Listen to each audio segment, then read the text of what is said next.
Кыргыз Республикасынын Тышкы иштер министрлиги Россия Федерациясында чет өлкөлүк жарандардын жүрүүсүнө көзөмөлдүү күчөтүүгө багытталган Россиянын мыйзамдарындагы маанилүү өзгөрүүлөргө көңүлүңүздү бурат.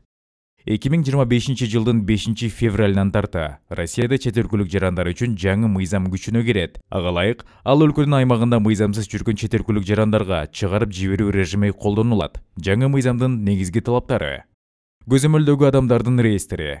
Жаңы мыйзам күчүнө киргенге чейин тактап айтканда, 2025 жылдын 5 февралына чейин Россиянын аймагында мыйзамсыз жүргөн же документтерин убагында жөнгө салбаган чет өлкөлүк жарандар көзөмөлдөгү адамдардын реестрине киргизилет. Эгерде сиз аталган реестрге кирип кала турган болсоңуз, анда төмөндөгүдөй чектөөлөргө туш боло турганыңызды эскертебиз. Чектөөлөр: уруксатсыз жашаган жерин өзгөртүүгө тыюу салынат. Жашаган аймагынан чыгып кетүүгө тыюу салынат. Транспорт каражаттарын башкарууга жана айдоочулук күбөлүк алууга тыюу салынат. Жер жана унаа сатып алууга тыюу салынат. Никени каттоого жана бизнести каттоого тыюу салынат. Айрым учурларды эске албаганда банктык операцияларга чектөөлөр киргизилет. Милдеттерди аткарбагандык: мыйзамдарды бир нече жолу бузган учурда депортацияланышы мүмкүн же атайын мекемелерге жайгаштырылышы мүмкүн.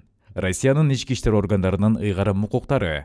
Полиция менен соттор айрым укук бузуулар үчүн Россия Федерациясынын аймагынан чыгарып жиберүү ыйгарым укугуна ээ болот. Россиянын аймагына мыйзамсыз жүргөн же мыйзам ченемдерин ордуна бузган чет өлкөлүк жарандар, анын арасында Кыргызстандын жарандары, Россиянын аймагында калуусун каалабаган чечимге туш болушу мүмкүн. Урматтуу мекендеш, бул эрежелерди эсиңизге алып, барган өлкөнүн миграциялык мыйзамдарын так сактоого чакырабыз. Кайда жүрсөңүз да мекениңиз сизди күтөт. Кыргыз Республикасынын Тышкы иштер министрлиги.